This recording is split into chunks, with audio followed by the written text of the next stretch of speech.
আমরা আজ দেখব এমএস অফিস ওয়ার্ড দিয়ে কিভাবে টেক্সটকে টেবিলে কনভার্ট করা যায়। প্রথমে আমরা এমএস অফিস ব্ল্যাঙ্ক নিলাম। এখন আমরা ইনসার্টে গিয়ে টেবিল নিয়ে আগের পর্বে দেখেছিলাম টেবিল ক্রিয়েট করা যায়। এখন আমরা দেখব কীভাবে টেবিল না নিয়েও টেক্সটকে টেবিলে কনভার্ট করা যায়।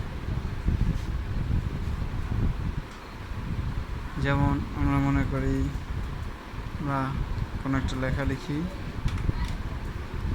এ ক্যাপস করি আমরা, A tab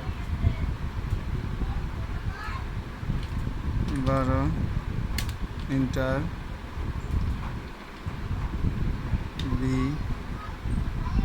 tab 15 enter C tab 20 enter D tab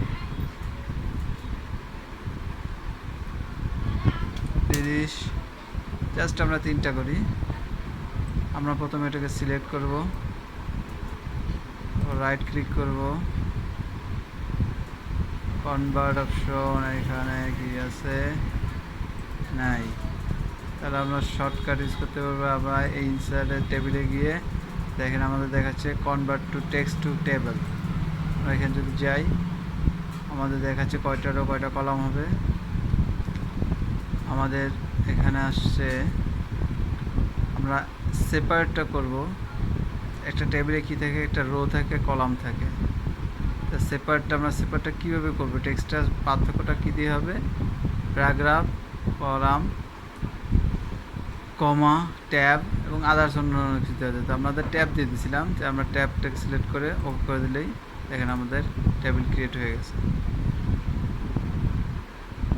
যেটা আমরা ইনসার্ট থেকে যদি করতে যেতাম, ফার্স্টে আমরা এরকম